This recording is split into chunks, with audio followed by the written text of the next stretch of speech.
Hey everyone, welcome back for another video. We are going to start talking about M. Butterfly, the play that we're going to be writing about for this drama essay. So I think I'm going to split this into two parts. We're going to talk about Act 1 of the play, of course. I think in this video I'm going to try to talk more about the parts of the play that I think go along with the first suggested topic that I gave you that had to do with stereotypes and the play's message on stereotypes. And then I'm going to do a second video that focuses more on the role of Madame Butterfly and what the play is trying to say about art and that kind of stuff. So yeah, let's get into it. So I think I want to start just by kind of recapping some of the plot. I know it can be confusing. There's like the breaking the fourth wall and there's flashbacks and stuff. So in terms of the plot in Act 1 here, I don't think there's really that much that happens, right? So in the first scene, we have, in the present time, Gallimard is in jail in Paris. So, you know, the present for the play is like 1988 or whenever it was written. So we have Gallimard in his jail cell. You know, he's kind of taking us around the jail, showing us the things in there. And then we get a few of these different flashbacks, like one to him when he's like 12 years old or something, another one to when he's in, or maybe two when he's in college. So we have these kind of flashbacks to Gallimard when he's growing up and his childhood and his college experience and stuff. And then we have where like the main, meat of the narrative happens is in these flashbacks to China in the 1960s, where Gallimard is working there as a diplomat. So that's where we really see some stuff start to like happen and the plot start to move forward. So he's there as a diplomat, and at first it just seems like he's doing, you know, kind of very boring government work. We can ask the question of, you know, what French diplomats would have been doing in China in the 60s. Maybe we'll get into that in the next video, the video for next week. So then he meets Song, right, at the ambassador's house or something. Song is there playing the character from Madame Butterfly, right? So he meets Song, they talk, she tells him to come see her at the actual Chinese opera. And then Gallimard goes to see her. They meet a few different times. She kind of, you know, mocks him in these different ways. She eventually invites him up to her apartment. And then after that, Gallimard, like, doesn't talk to her for, like, 8 weeks or something. And then he shows back up, and Act 1 ends with, you know, them formally beginning their affair, I guess we can say. So yeah, in terms of plot, there's not that much that happens. I think the main stuff that we want to focus on with Act 1 has more to do with the characters. And I think a lot of what's going on here is kind of the characters being set up. Okay, so I just want to go through maybe some of the early scenes and look at what's going on here with stereotypes. How do we see stereotypes showing up in the play, and what is the play trying to show us about them, you know?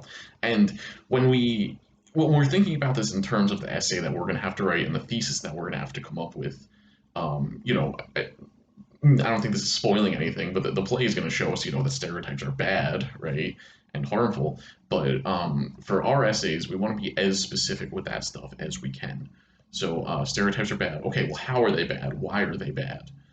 In what specific ways can they affect people according to the play? So we want to make sure that we have that kind of approach. Okay, so I'm looking at page 8, which is, I think, just the second page of this. When I give page numbers, I'm going to go by the literal numbers that are on the page. You should see that on the file if you scroll down to the bottom. You should see the page number. So this is Gallimard. He's in the prison cell, and he's talking about how he's now a celebrity, right, and how everyone knows his name where he is now. One of the things he mentions here, he says, "I was voted least likely to be invited to a party." I guess when he was in school. So I think that's kind of the first suggestion to me of something going on with stereotypes, is these things around like masculinity and what's expected of a man. And, you know, his friend Mark, I think, is a much more like manly man than Gallimard. So I think this is kind of where we first see it set up, him saying that he was voted least likely to be invited to a party. So then in scene 2, we have, you know, these people who are kind of talking about Gallimard. I know it's a little confusing. We don't really know why they're talking about him here, but it's these like random people at a party talking about him. And one of the things that gets said on page 9, a woman says, "Well, I thought the French were ladies' men." Man 2 says, "It seems Monsieur Gallimard was overly anxious to live up to his national reputation." So again, I think they're trying to set up like the kind of stereotypes around masculinity and how those influence Gallimard. And I think that is the way to understand these like flashback scenes that we get. So if you were reading through this, you might have been confused about like why they're showing us, scenes from him being in college, or like that, strange scene where he's talking to a woman out of a magazine, and that kind of stuff. But I think that a lot of it has to do with stereotypes. I think a lot of it goes back to this kind of showing us like where Gallimard got these stereotypical beliefs, how they came to influence him, and what happened when he didn't live up to them. Um, so, like, and when we look at stereotypes this way, I think a lot of them, at least in Act One, are focused more on the ones around men and masculinity. I feel like usually when we talk about stereotypes with gender, we think about stereotypes related to women, and for good reason, because those stereotypes have probably done more harm in a way, or at least women have always been on the short side of that power relationship, right? But something that we maybe don't think about is that there's stereotypes for both genders. There's stereotypes that can also be harmful and also bring about like affect people psychologically and in terms of their behavior. So in scene 4 here, starting on page 12, this goes back to so this is 1947 when I think Gallimard is in college and he's talking to his friend Mark. So I think his friend Mark we can kind of take as more of an example of this like overly macho masculine stereotype or ideal. So in this scene, his friend Mark is like inviting Gallimard to come out to like his dad's chateau or whatever. Um, and he's telling him there's going to be girls there and whatever. Basically invites him to like a sort of orgy or like wild party or something like that. And Gallimard says no, because that doesn't seem like a good time to him. That's just not the kind of person that he is. He feels awkward about it. He thinks that it's weird, you know. Um, and then that scene kind of culminates with on the top of page 13, Mark calling Gallimard a wimp. So I think we can see the kind of setup here, where it's showing us basically how Gallimard never fit into these stereotypes when he was younger. Now, this relates to what I'm going to talk about in the other video around Madame Butterfly, where I think Pinkerton from Madame Butterfly is another example of this, masculine stereotype kind of thing. Um, so I think something that the play asks us to think about is like, what happens when you don't fit into the stereotype that maybe like other people expect of you, but maybe you also expect of yourself, it goes without saying, or maybe I should say, that all of these stereotypes are wrong and bullshit and not true, right? That's the whole point of it being a stereotype, is that's not actually true, that it's a huge overgeneralization. So I think one of the questions that it's asking us to think about here is like, what happens when you don't fit into the stereotype? You know, if the stereotype for men is to be, obsessed with the girls or whatever, and that kind of thing. What happens when you're not like that? How does that feel? What does that do to people? So I think that's something that we see played out with Gallimard. So another thing I think the play is interested in is like, where do these stereotypes come from? I think that relates to a question that I asked you either on the homework or the discussion, was like, well, if stereotypes aren't true, if we all kind of know that they're, overly general and not going to apply to every single person, then why do they still exist? Why do they keep on getting perpetuated? Where does it come from? So I think that's something that the play is trying to think about here. So at least in that first scene with his friend Mark, I think we could see like, the people around him, kind of around Gallimard, kind of reinforcing stereotypes. And then another answer I think comes on page 14 in this scene with the magazines. So he talks about, being a 12-year-old boy and, discovering, I guess, these pornographic magazines at his uncle's house. And he mentions that they made him feel, it says, his body shook not with lust, but with power. So that's something we're going to come back to. I think later on he gives a quote about feeling the absolute power of a man. So that idea of power and like, I don't know, maybe fitting into this stereotype is what makes him feel that way. I don't know. We'll get to it, but I just wanted to mark that. But then we get this They actually have a girl on the stage who's supposed to be like the girl from the magazine.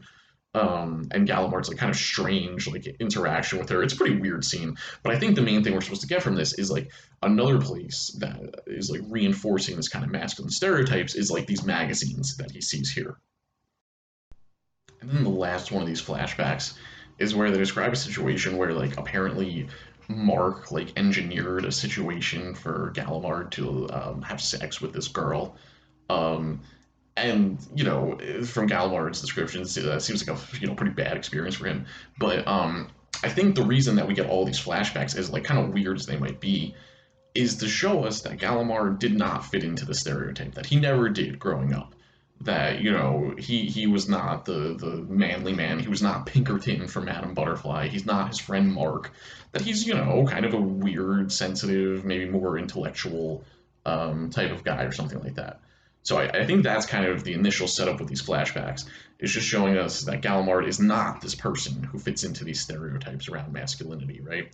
And at one point, I think Mark even gives voice to the question. Um, yeah, he's talking about like seeing beautiful women in magazines and movies, and you wonder, well, what's wrong with me? That's on page 24. So I think that's kind of the starting place on this. It's just that Gallimard again is not this guy. He doesn't fit into these stereotypes. Um, and that's kind of our starting place looking at this theme as it relates to Gallimard. So I'm not going to talk too much about this scene right now. I'm going to save it for the other video. But on page 18, there's this conversation with Song um, that Gallimard has. This is right after the play at the ambassador's house.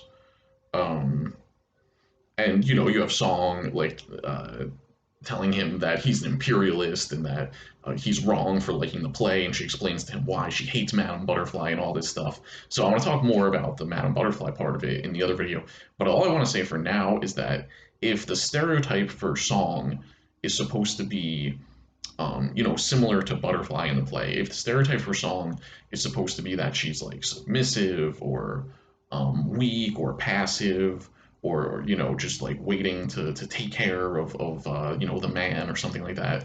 I think on page 18 from this conversation, she definitely does not fit into this, right? She's very outspoken with Gallimard. She's not afraid to tell him that he's wrong and that he's ignorant and doesn't know what he's talking about and that he needs to learn history, and all that kind of stuff.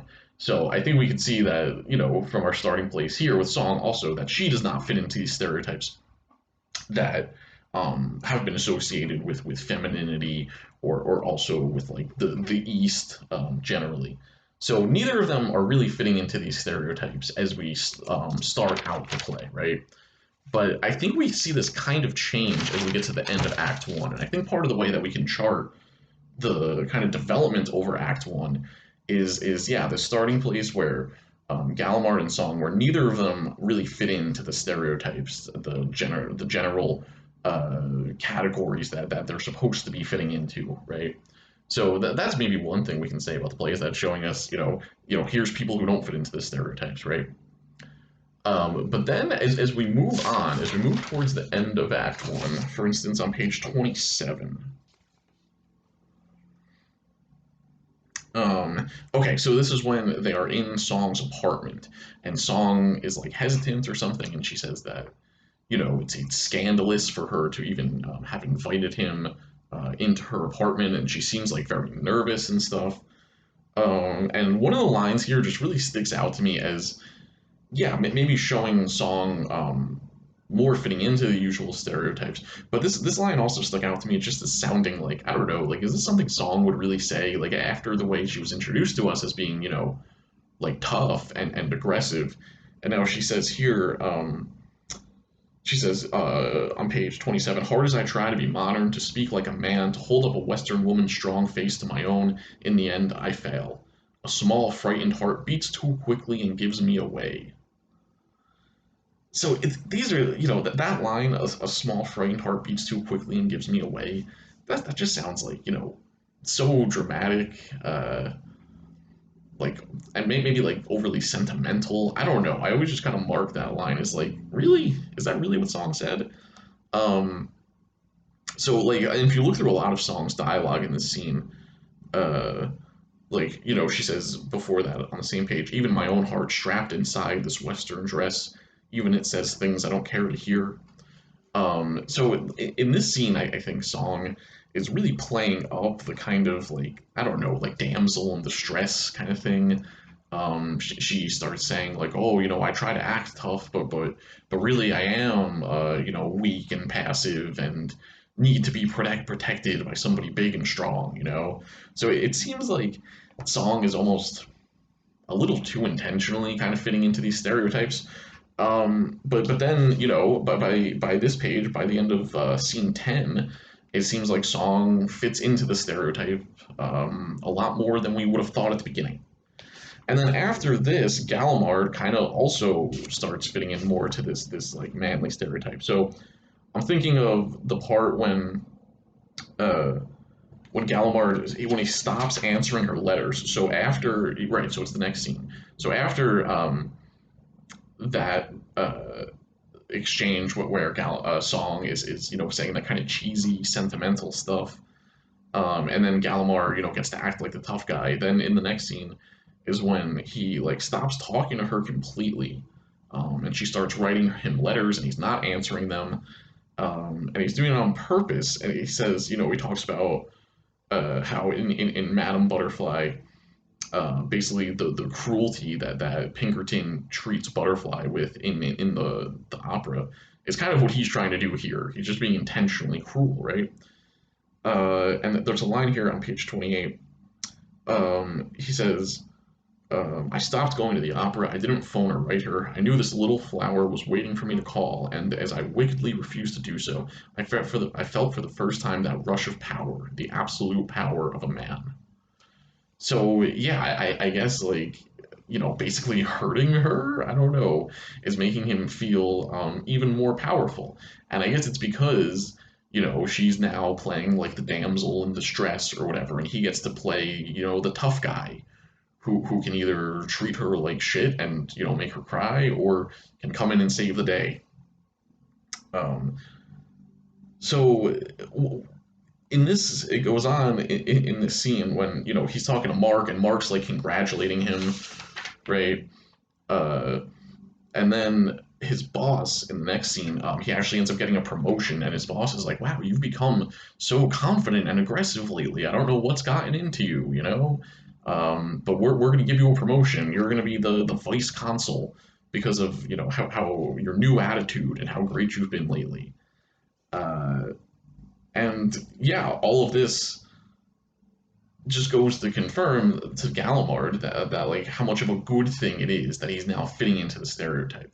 So as he got to play the like tough bad boy with Song, he's now finding that behavior reinforced by like his own boss even. Um, so it seems like fitting into the stereotype really is like empowering to Gallimard, and it makes him like feel good about himself and stuff. So I don't know if we stop the play here, maybe we would say it's showing us, well, actually stereotypes are great, and you need to fit into them, and you'll feel so much better if you do. But the play doesn't end here; it keeps going. So I don't think that's the final message that we're going to get here. So then the Act One ends with Gallimard in Song's apartment again, and so he's come back to her now after not answering her letters and stuff. Uh, and yeah, he basically comes to tell her that he got a promotion like because of her, and I guess we just see here them like falling even more into these stereotypes, where Song is saying things like please, it all frightens me. I'm a modest Chinese girl, and then Gallimard calls her my poor little treasure. So it just seems again from the beginning. We're just shown how Gallimard does not fit into these stereotypes, how that's not him. He's not this ultra masculine guy, and that Song also is not fit into the stereotype. She's aggressive, outspoken, willing to talk politics, not afraid to insult Gallimard. But then by the end of the play, they seem by the end of Act One, they seem to have kind of fallen into embodying these stereotypes. And for Gallimard, he's like, whoa, this is amazing. I've never felt like this before. We don't really know how Song is feeling about it. But I don't know. Some of it from Song's part seems, a little intentional, maybe. So we'll see how that comes up. But again, I just wanted to set up the kind of dynamic of the masculine stereotypes that have always been forced on Gallimard, represented by his friend Mark, by the magazines, um, and how, and also by, Madame Butterfly, the play, opera that he loves so much. How all these masculine stereotypes were always kind of forced on Gallimard, and he never fit into them. And I think that was something that probably always made him feel bad and gave him like low self-esteem or something. And now he's finally been given the opportunity to be the manly man, and he's happy about it, right? He thinks this is going great. So we'll keep an eye on this as we read the rest of the play, but let's just think again, what is it trying to show us about stereotypes? What is it showing us about where they come from, how they function? And I think we'll talk more when we read the rest of the play about how they're harmful and the specific ways that they, can be bad for people. Yeah. All right, so I think that's it for this video. Another video coming soon.